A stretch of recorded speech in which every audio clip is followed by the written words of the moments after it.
రేపు 22 బడ్జెట్ సమావేశాలు స్టార్ట్ అయితే ఆయనకి సభకి హాజరవుతారా? ప్రతిపక్ష హోదా లేకపోతే హాజరైన వేస్ట్ అంటారా? అట్లాగా వేస్ట్ అనుకునేటట్టయితే అసలు రాజకీయాలకే వేస్ట్. అంటే మాట్లాడే సమయం లేనప్పుడు అక్కడికెళ్ళి కూర్చొని ఏం చేస్తారనేది వాళ్ళ వెర్షన్ వైసీపీ. వాళ్ళ ఇష్టం వచ్చినట్టు అనేసుకోవడం కాదు కదా, జనాలు చూస్తారు కదా మాట్లాడే సమయం ఇస్తారా లేదు. ఇప్పుడు ఒక గంట సమయం ఉందంటే వాళ్ళకు ఉన్నటువంటి సంఖ్యాబలాన్ని బట్టి టైం ఇస్తారు. ఒక గంటలో అధికార పక్షం వాళ్ళకు ఉన్నటువంటి లెక్క ప్రకారం స్పీకర్ లెక్క 45 నిమిషాలు వాళ్ళే తీసుకుంటారు అధికార పక్షం. ఇప్పుడు ఈ లెక్క ప్రకారం 52 నిమిషాలు తీసుకుంటారు. ఇప్పుడు ఎక్కువ మంది ఉన్నారు మెంబర్స్, కూటమి అంతా కూడా మొత్తం అందరూ కలిపి 8 నిమిషాలు అయితే వీళ్ళకి ఇస్తారు కదా.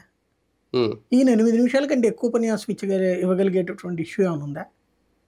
అంటే ఇక్కడ మెంబర్స్ని బట్టి ఇస్తారా సమయం, ప్రతిపక్ష హోదాని బట్టి సమయం పెరుగుతుంది? హోదాని బట్టినప్పుడు ప్రతి దాంట్లో కూడా స్టార్టింగ్ ఒక హక్కు కింద వస్తుంది. హోదా ఉన్నప్పుడు, హోదా ఉన్నా లేకపోయినా టైం అయితే ఇస్తారు. అంటే పాయింట్ ఆఫ్ ఆర్డర్ వేరు. పాయింట్ ఆఫ్ ఆర్డర్ అంటే ఏంటంటే మనం మాట్లాడుతూ ఉన్నప్పుడు అందులో నిబంధనలకు విరుద్ధంగా మాట్లాడుతూ ఉంటే ఒక సభ్యుడు రైజ్ చేసేటటువంటి పాయింట్ ఆఫ్ ఆర్డర్. అంటే దానికి అధికార పక్షం సమాధానం చెప్పొచ్చు.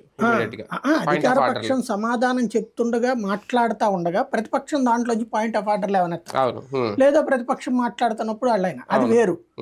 రెగ్యులర్ గా ఉపన్యాసమే బేసిక్ గా ఫస్ట్ ఏంటంటే ఇప్పుడు ఒక బిల్లు పెట్టారు,